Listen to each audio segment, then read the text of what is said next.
I was like single-mindedly pursuing this purpose that I had identified for myself at 12, right? And so the teaching was okay, but I was like a mole, like digging deeper and deeper and deeper to like change a life was that kind of how I described it.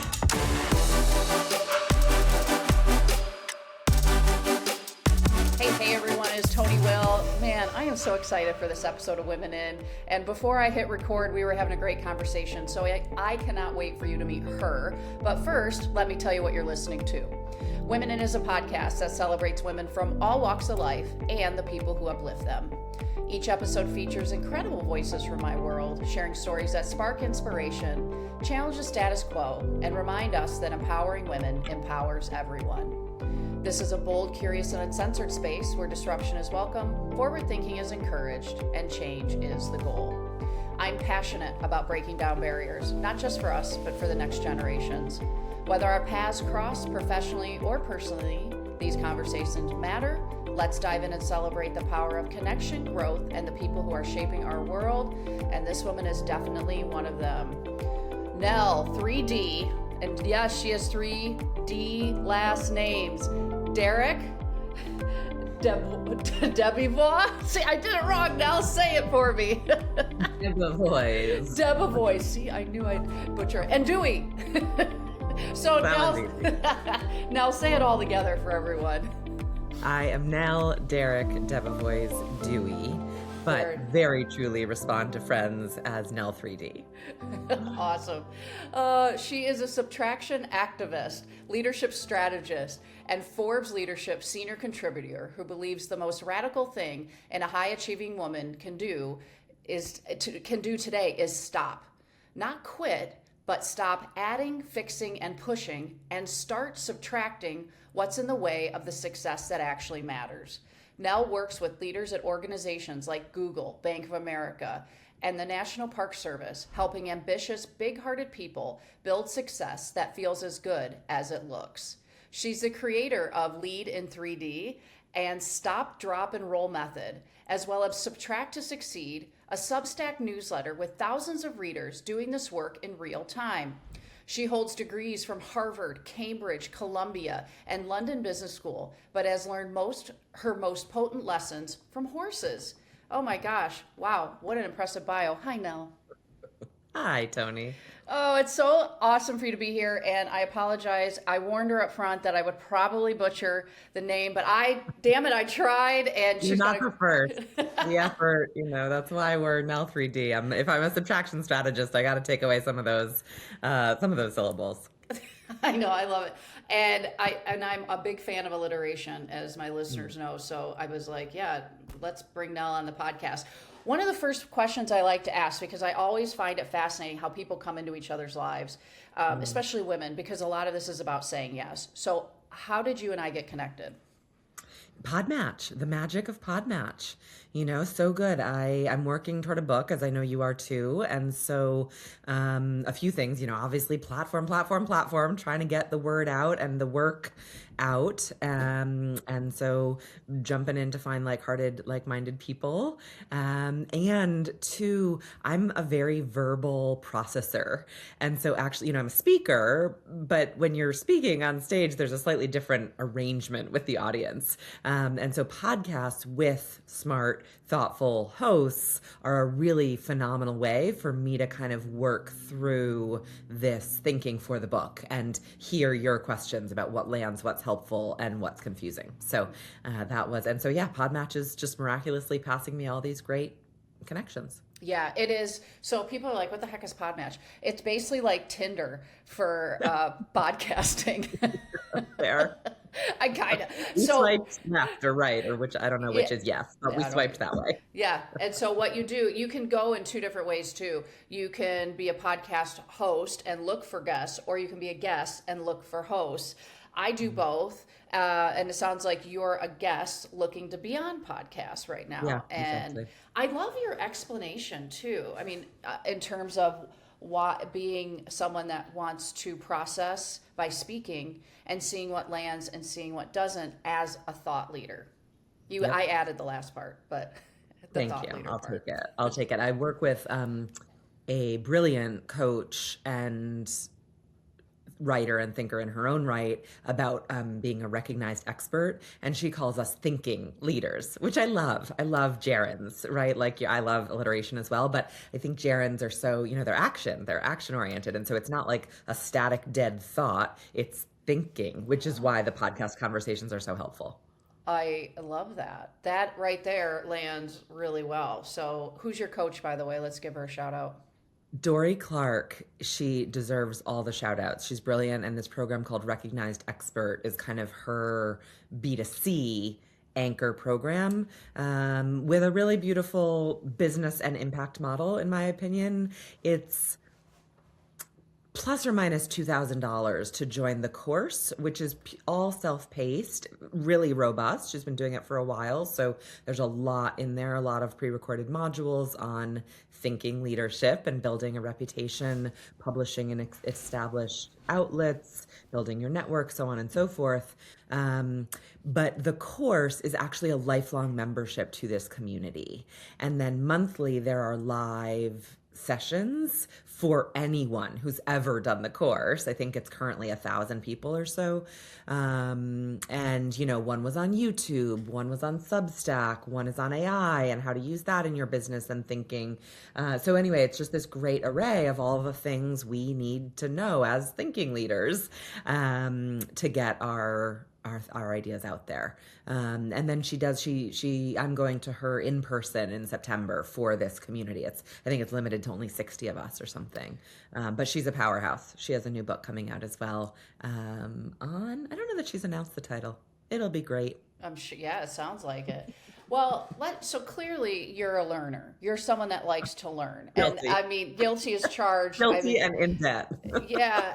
And I want to talk about this because not just your college accolades, which are phenomenal. I mean, top tier. And certainly let's hit on that. But your continued thirst for knowledge, curiosity, learning. Because there's a big difference. I kind of chuckle, like I was a C college student.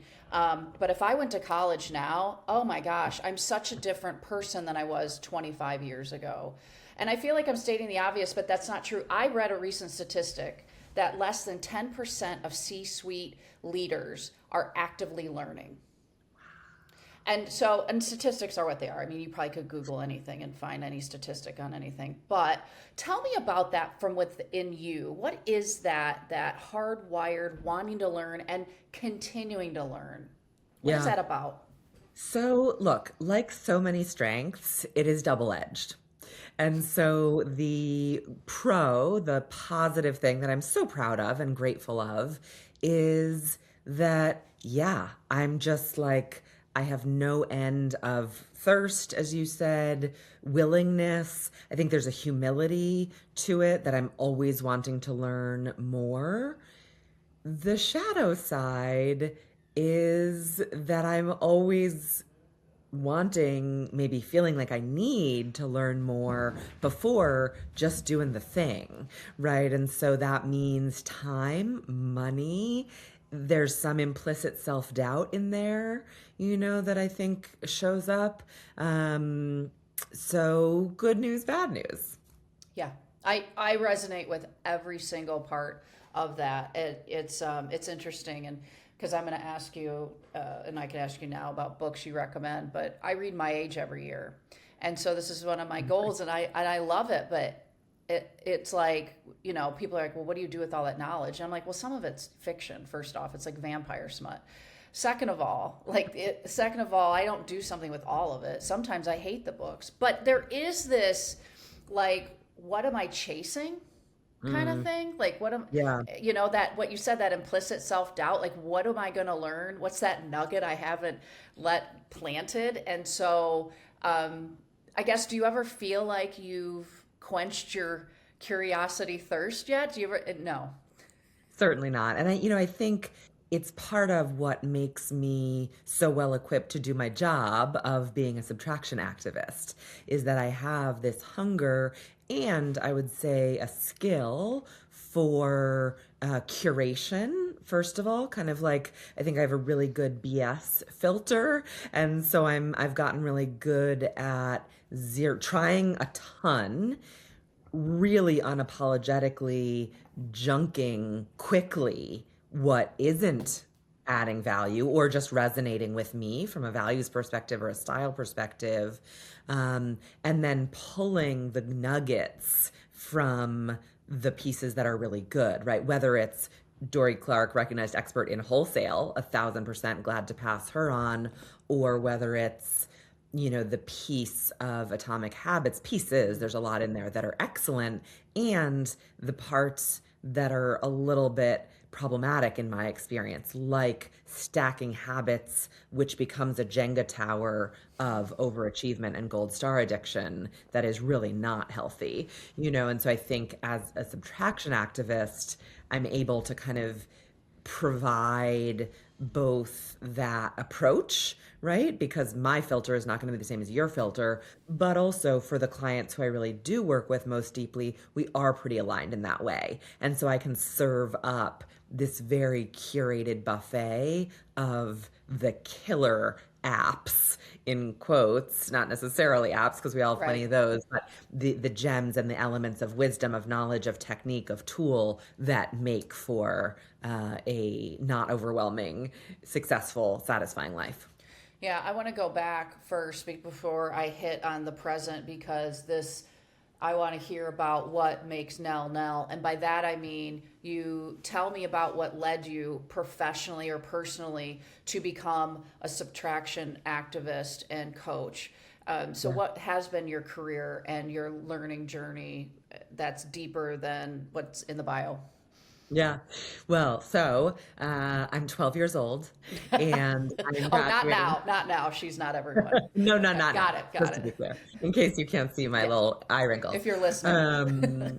Um, I am 12 years old and I'm graduating from a fabulous elementary school in Hartford, Connecticut. And the graduation's like a really big deal. We all get new dresses and there's an art show and there's a band performance, parents coming, it's the whole thing, grandparents, the whole thing, which is lovely. Except that if you dig a little deeper, the reason why this graduation is made into such a celebration is that statistically, it will be the last graduation for at least half of my classmates who, in this school district in Hartford, Connecticut, in the inner city, will not proceed to maybe even middle school graduation or certainly high school graduation.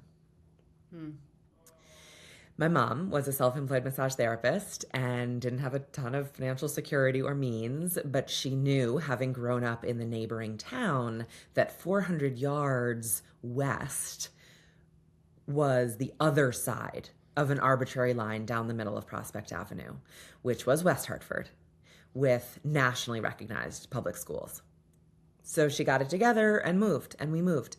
And so at 12, I had this like really direct experience that the kids over there and the kids over here were exactly the same, right? They were smart, they were athletic, they were creative, they were mischievous, they were jerks, they were all the things. But the kids back in Hartford were like physically at risk as they started 7th grade. Whereas my classmates in West Hartford now were on the ski bus Wednesday afternoon that school provided and touring Europe with the jazz band and doing AP classes. And off I went to Harvard along with many of them. And so that was my impact moment, not in like a pity party. I want to like boohoo, fix those poor kids' lives for them. But for us, that was just very obviously suboptimal to me, even at 12 in some way, that we were not cultivating and nourishing this equally distributed talent with equitable opportunities. So I went into nonprofit because in the late 90s, in my frame of reference, that was what you did if you wanted to make something better. And so you have this resume, if you will, from, well, it is, I mean, these prestigious schools. And what do you study? Do you study nonprofit? Do you study liberal arts? What are you studying? I studied psychology and learning and policy because I, again, in my 12-year-old naivete and ambition and precociousness, thought I would fix public education. And so I went to Harvard undergrad, studied psychology with a focus on learning and social psych, developmental psych, cross-registered at the education graduate school as an undergrad, as well as the policy school to kind of get those dimensions. And then the Cambridge program was interdisciplinary also, kind of social science, pedagogy, and social theory and ethics.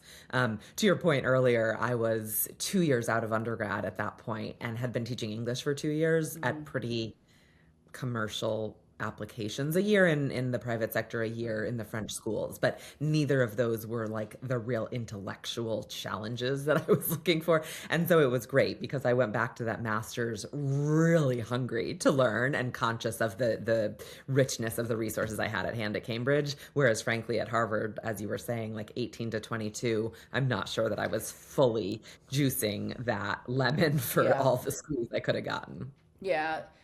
So your first jobs outside when you're finishing your undergrad or your masters or you're teaching and Yep. then what? Were you teaching more or where'd you go next?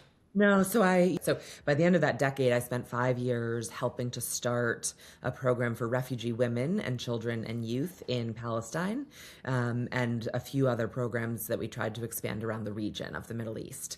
And so I was living in the West Bank, starting that program, and indeed very much on the front lines of impact in a way that teaching and some of the more programmatic work hadn't scratched the itch for me. And then what was next after those 5 years? I mean, you're packing it. I mean, are you in your 30s at this point yet? No, Not you're not not. even. I'm You are 29. packing a lot in now. I So started at 12, Tony. yeah, I I had know. a job to do. I'm loving this, and I can see where I could, as you tell the story, I can see where subtraction might start to be like, in your own story. But what? So where do your 30s bring you? Well, so what happens at the end of the 20s and the nonprofit, that 5 years in the Middle East, is that my dad dies of brain cancer at 53, way prematurely. And I didn't go to the funeral. He died in California. He died in Connecticut, actually, but his life was in California, and that's where the service was. And it was halfway around the world. I didn't have a ton of money as a non-profiteer. And I was like, the kids, the women, like, they need me. I'm so important here. I can't leave for a week. And so I didn't go, which didn't totally land smoothly for me, but I just moved on. I kept working. There was a mission to pursue. Later that year, my marriage fell apart and I got divorced. So by then it was like, all right, something's not working. I went to business school because also the career path was getting a little bit rocky. I wasn't so sure that actually this nonprofit space was my ultimate highest and best use to fix that problem I had seen in Hartford at 12 years old. So I went to business school to figure out like how does the private sector move money? Because in terms of GDP, that's where it's all going on, right? That's where people's lives are being influenced as employees, as consumers, as investors. Went to business school and came out of that to start a company because of a problem that I saw really vividly that all my classmates are executives at Google and National Bank of Russia and Brazil and in tech and Microsoft and, all over these power broker places. And they were all so fascinated by this fact that like I changed a mom's life. And I was like, look, there's a lot of moms out there to change lives for. So, yeah, that was amazing. But like you are related to the employment of tens of thousands of people, including moms and including kids and including fathers. That's really powerful. And so for 10 years, I led professional development programs, helping MBA students kind of career ending retiree encore people and women reentering the workforce after a break for child rearing to merge or align their business skills with their desire for impact. Wow. Okay. So while that's going on for the next decade, you divorce. What's happening in your personal life? I remarry, which is a great thing. My sweet husband is in the other room doing some little vacuuming, if you're hearing that in the background. And I build a family. He had 3 kids, and so we build this step family. They were off to school by the time we got together, but got to cohabitate during COVID. They all came home to live for 6 to 18 month periods, depending on their circumstance, and that was phenomenal. I didn't. It was pretty clear that I didn't want to have kids after that first marriage, where it was kind of assumed we would have. And so, I was focused on my career, focused on travel, focused on other things, not really eager to make the sacrifices I was seeing friends make. And so I got what to me is the best of all worlds, that I have these younger humans that I get to influence. Hopefully there are grandchildren on the way before too long, and we'll get to have that element. Um, and yeah, I moved back to New York. We then moved out to the kind of suburbs around New York around COVID, which was a great move, actually, thankfully. So we're now in Connecticut. Um, and that was the learning of that decade in a sentence or two was this idea of 3D, right? So 3D is my name, but it is also the framework that I taught for those 10 years, which is leading and living in 3D, meaning for me, my holistic well-being, physically, mentally, socially, spiritually, all the things. We, my team and my work and my company and my personal family, blood or chosen, step or biological, and then the world in some very specific, narrow way, not saving the rainforest or ending racism or these very lofty but totally daunting and impossible to do by yourself things that sometimes we feel shamed into trying to do. And so it was that alignment that I was ultimately teaching people in that company and finding for myself, right? So rather than that single-minded world, impact, how can I change a life? Be damned, the funeral, the marriage, the health of my own individual self, realizing that it had to be all three, me, we, and world. So, talk to me about the women focus of your work now, because I mean, when we think about big topics, right? And you and I were talking about this before we hit record, and I was sharing with you what I do for my day job and what spawned my desire to start this podcast. It's very much a passion project and still is. This isn't for money or fame or any of that, because I actually spend money on this. It's not. It's a hobby, but it's for big reason. Yeah, it's for big, like 51% of our population is for women. I don't need to carry all that water, but it can feel like, why aren't more women speaking up? And so I love going back to our earlier conversation about being connected with like-minded women, and you and I are clearly that. So talk to me about, and this will probably connect to Subtraction Activist, the work you're doing. So why women, and why are we overperforming, and connect all those dots, please. Yeah. So the final chapter in my story, which I've been teasing out for you as you patiently follow along from age 12, is that, I had learned this three-dimensionality and the need to really live that way. And I was doing it. I was doing work that I loved. I actually closed the company in favor of teaching and writing and speaking, which I really love, minus the CEO responsibilities that I didn't. And building this family, have this great new home in a great community. And it's a sunny Friday morning. I'm feeling full of life, very busy with it all because it's my passion. It's very motivating to me. And Tony, I glance down to the phone sitting in the cup holder when it lights up. Didn't even touch it. Not that I'm not guilty of that, because I am. But I glanced down long enough to miss a turn on a road that I take several times a day and go head on into a 20-ton landscaping truck. And thank the angels, I got off so easy, was unharmed except for bruises and burns from the airbags. Everyone in the other car was unharmed. Car was totaled. Could have been, should have been way worse. And I walked away with that awareness that, okay, alignment is amazing. Purpose is powerful. But if you are doing too much, you're actually dangerous to yourself and to the people around you. And that was not a way I was willing to live.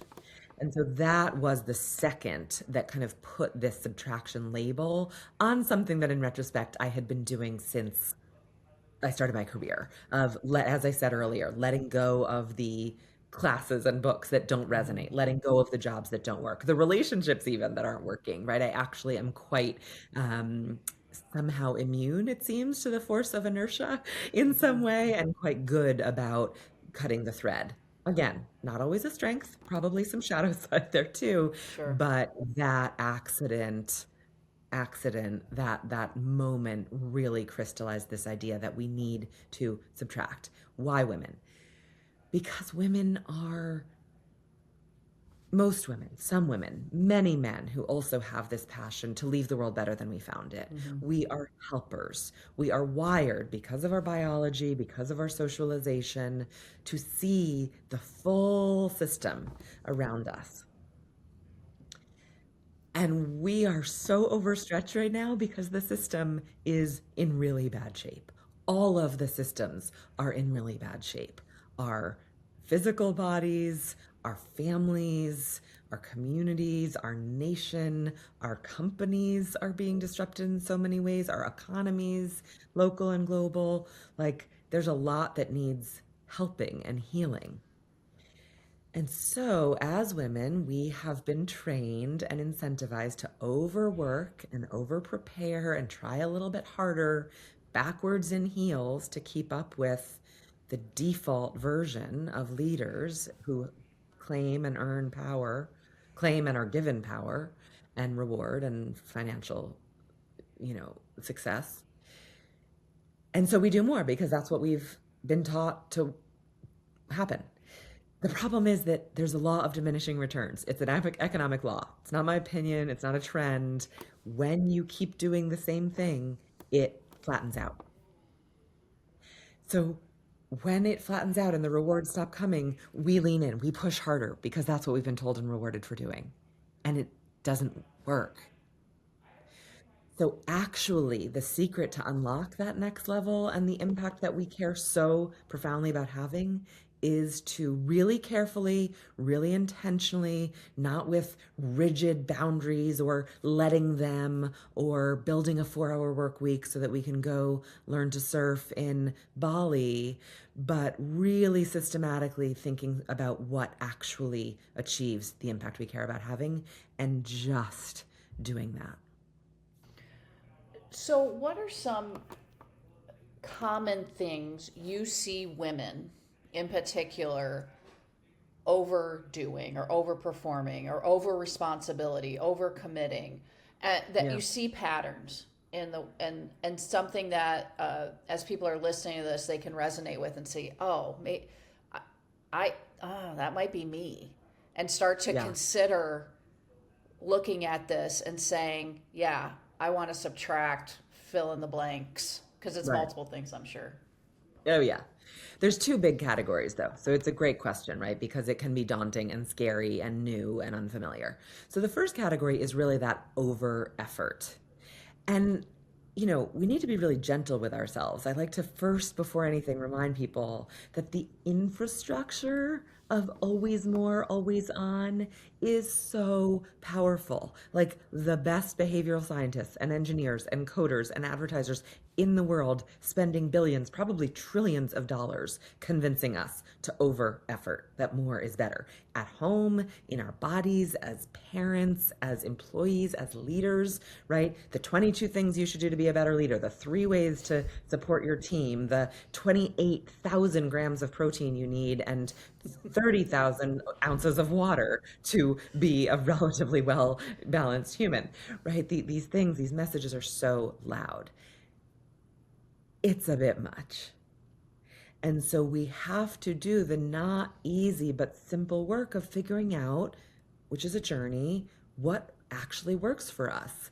How much water do we really need? Like, hydration is a good thing. Our bodies are made of water. I buy in. But how much, when, how is it helpful and reasonable to drink it for you? Mm-hmm. Make that work. All 22 of those steps to be a better leader may well not actually fit you and your team. And they're certainly not reasonable to do all of every day.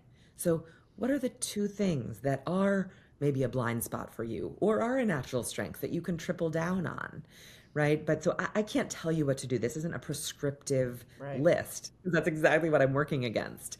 But I can tell you that there is somewhere in your life where you are over efforting.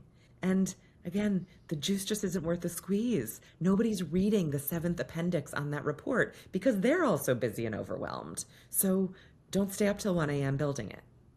No, especially with AI, for God's sakes. Well, So, correct. I mean, Correct.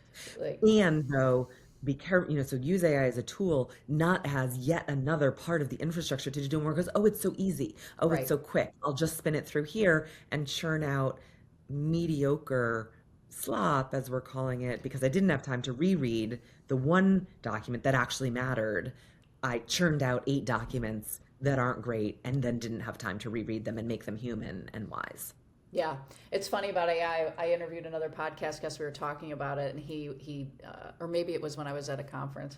Fellow learner over here, but and they were talking about that right now we're in the dial-up era of AI, Amazing. and I I was like, can hear the yeah.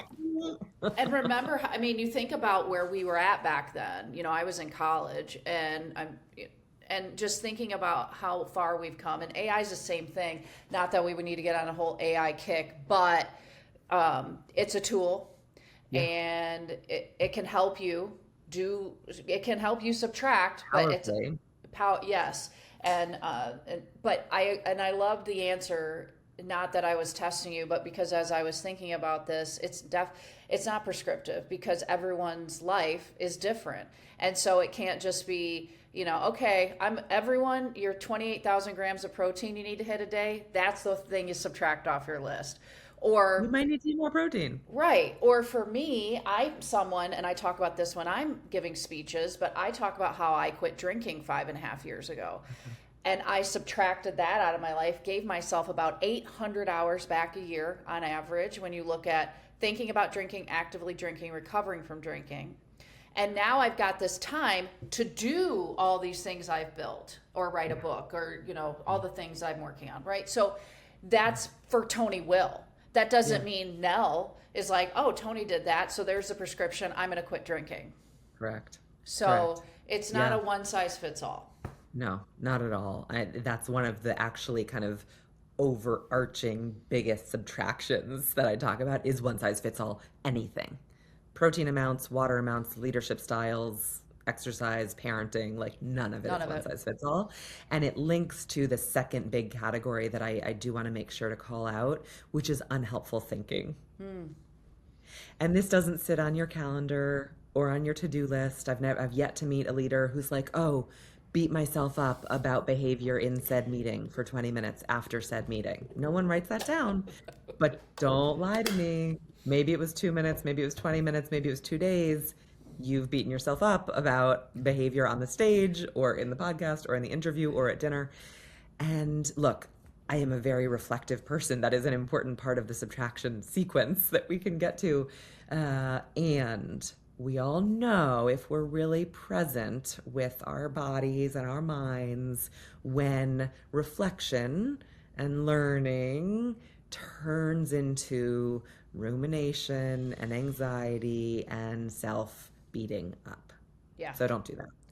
Yeah, this is our self-talk. And I coach this with my clients a lot. It is a topic really to go back to some of the roots of what we're dealing with. It is how we talk to ourselves and just recognizing the shit we say and how that holds us back and how that leads into our beliefs, and our beliefs shape our emotions, which shapes our behaviors, and it's all connected. So I resonate with all of this, and it is powerful work. And as someone who is constantly looking to subtract or trying, so I work on things like TV, and I'm failing miserably now, but I'm like, I don't know. Still learning. It's not failing. It's a journey of learning. I also believe in failure. I think failure, everyone's like, I'm afraid of failure. And I'm like, that's bullshit. We all fail. And that's how we learn. So anyways, I call that out too. I want to change gears a little bit, and we talked a little bit about this. I just didn't frame the question this way. who are the women in your life now that have helped you become the woman that sits before me today? So many. I mean, seen and unseen, known and anonymous or famous and disconnected, certainly got to start with my mom, phenomenal human. She baptized me in a river and then had Buckminster Fuller baptize me at some lecture that she went to by him. So I feel amazingly grateful for that. Built me a spiritual warrior curriculum that we did. She had actually wanted to be a priest early in life and then saw how the church treated women and was like, not my path. Had a pretty significant practice in Buddhism and her own spirituality. Gave me a foot massage every night before bed from when I was, I don't know, probably 3 to probably on and off till 18, although I definitely got less interested in that gift in my high school years. Yeah, and moved us, right? That fundamental piece of my story was solely up to her. My grandmother, my maternal grandmother was, in all kinds of ways, but my paternal grandmother was a real influence as well. I have this coaster on my desk, which was the toast she made at our wedding when we got married on her farm in Vermont. But read She, it out. Read started it. Read a it to wedding everyone. toast. And so she says, well, she's wearing a wool suit in October that she had bought 30 to 40 years earlier. There was no new clothing. She was a good New Englander. And so she says, Nell and Grant, just remember, even if you're on the right track, you'll get run over if you just sit there. Congratulations. We were like, well, that's a tearjerker, Mom. Thanks. Oh, God, I love it. And that's Will Rogers. Will Rogers. Will Rogers. Priceless. So a little glimpse, but she was so intellectually curious, such a learner. Went to Swarthmore she would have been 100 in the 40s. Wow. That's no joke. Met my grandfather on the QE2 crossing over to Europe where they were both off to travel for the summer. So amazing privilege, but also some real courage and curiosity. And just service-minded, literally till the death. She was in the hospital in the few weeks that she died and was dealing with a blood infection, had a stroke, had some cancer, but that was the last of their worries at 98 and a half. And she was like, the library board is next week. I may not be able to get there to the board meeting on which she still sat at 98 and a half, but you can get me the documents. I want to be sure I have the documents so I can send questions and notes. Anyway, so she was a phenom, absolutely influential. And then again, I'm good at subtracting, so I don't have a mentor. People ask me about my board of directors, but there's Madonna for her phenomenal persistence on the world stage without seemingly totally letting the world eat her alive and reinventing herself every 5 to 15 years in really phenomenal ways. There's Madeleine Albright and her support of women, her phenomenal ascent in diplomacy as a non-American born immigrant.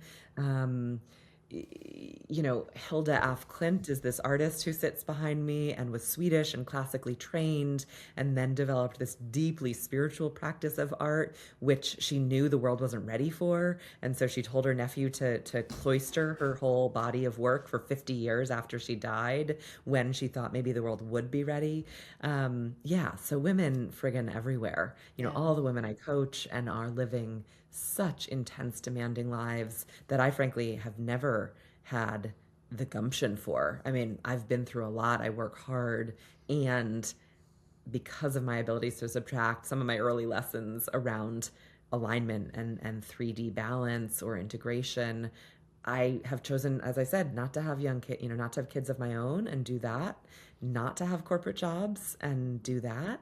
And so the women that I see balancing all of that and still committed to helping the world, that is what my activism is about, is helping them subtract so that they can survive and thrive and do what we desperately need them to do in each of those arenas without sacrificing their okayness. Yeah, that's beautiful work. I know I mentioned this earlier, but I want to come back to it because you are a reader as well. So, and this is a hard question I'm going to ask, so I'll just preface this right now. If you could recommend one book, what book would you recommend? I'm going to give two against I'm not a minimalist. I'm a subtractor. So Yeah, the one, because it depends on readers. Again, I sure. hate being prescriptive, right? So if there's still kind of like a big question, what is my 1/8 billionth that I'm here to focus on? Read Viktor Frankl's A Man's Search for Meaning. Yeah, brilliant. It's a You know, great, yeah, that's got to be in my top five as well. it's got to be. If, on the other hand, you're kind of like, yeah, of course I've got a purpose. I'm clear-ish on what it is and that kind of commitment to doing that work. Great, leave that aside. Read Anti-Fragile by Nassim Taleb. Yeah. Not light, but a little funny if you read closely and kind of snarky in fabulous ways. And as a lot of long books, a bit repetitive. So you don't have to like read all 400 pages in one sitting. But really brilliant and so timely. You know, it was written a while ago. He's a brilliant thinker and ahead of his time, I think. But it is so timely for this moment of polycrisis and disruption everywhere. I put it on my list. I'm going to read it. Okay. How do you lift women up now as we start to wrap this up? My hope is that this work is a one big permission slip to build this muscle of subtraction as not a replacement, but an important counterbalance, like our triceps and our biceps, for success to mitigate the gold star addiction and the always more culture, right? That we build in this lens of subtraction, of always scanning, collecting data, right? That's the stop. Experimenting with letting go of things, that's the drop. And then the role of connecting the dots to see what happens when I drop alcohol. It's 800 hours of time. Plus some self-efficacy. Shit, I did that hard thing. I can do other hard things in Glennon Doyle's Yeah. great framing. Right? So these things we do are not things. They are dominoes that do all these other things for us and for the people around us.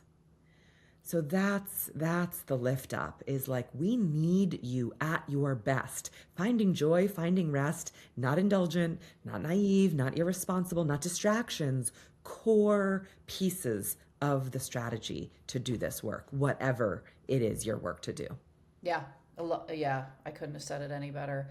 Now, if people are looking to connect with you, where can they find you for any of the work you're doing, your book that you're going to be working on, all the things? Where can they find you?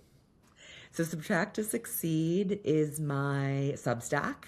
It is my subtraction laboratory. It's so much fun. Yes, just yesterday I closed a 100-day practice Nice. that was phenomenally instructive for me and for everyone who followed it. It's evergreen, so it's there. I'll share a guest pass with you Great. because that part is paywall, just as kind of the higher level of engagement that I like to encourage people to invest in, literally.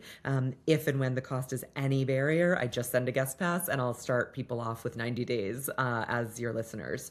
And so that practice sits there. I'm going to restart it in a few weeks. There was a song for every day. And so in my opinion, this is going to be a really fun version of summer school where I'll just listen to the song each day as a prompt and invite people to come along with me if that's appealing. So the Substack is really the main place to hang out. I certainly am on LinkedIn. Thanks to my syllables, I'm phenomenally easy to find there. You are. And nell3d.com has information about my keynotes and fireside chats that I do for events and other more kind of concrete offerings. Total side question. Is Dewey your husband's last name? Exactly Okay. right. Was So mom, Derick Debevoise Dad, and Dewey is my husband. and was that part of the part of the vetting process? Was like, if your last name isn't Only a D, yeah, Correct. that Yeah. helps when you filter down to subtract You know what? to one Yeah. letter. Correct. Get rid of, 25, 26 of the human population. I always joke about how I have 8 letters in my name. 8, that's it. And they pack a lot of punch. But I've been married 3 times. And by the time I got to my 3rd time, the charm's husband, I'm like, we got to go down. This is all that Right. I have left. So Will, Yeah. 2 male names, a woman, super confusing, but it works. So, That's amazing. So true. So oh, true. no, this has been such a pleasure. Mm, Congratulations on mm, your work and what you're doing and how you're helping women and mm. to do less. I applaud that because I certainly could learn more of that. So I appreciate Please that. do it for us. Yeah, You and know, I know. that's I'll leave people with the thought that if it feels like if there's some resistance coming up, right? Like, I got this. There's so much to do out there. I can't do, I'm ambitious. I got this. I'm holding it together. Is that how you want your daughter to feel pressured to live? Yeah, Or your mentee at work, or your niece, or your goddaughter? Because that is what they're seeing from you. No matter what you tell them, no matter what books you give them, or, privilege you provide, your model is the most important thing. And so even if you feel like you can strong arm through it, is that what you want to be modeling? And yeah, sometimes that's the flip that have gotten clients like, no, it's not what I want to be my legacy. So, okay, let's do this thing. yeah. I love it. Well, thank you. If you Thank all are you. looking to connect with me, I'm not hard to find. The hockey side of my life is at kwings.com. And then everything else I'm working on, the big one, Rebellious Success, is in pre order now and it will be in your mailbox on August 11th, is all at tonywill.com. And until next time.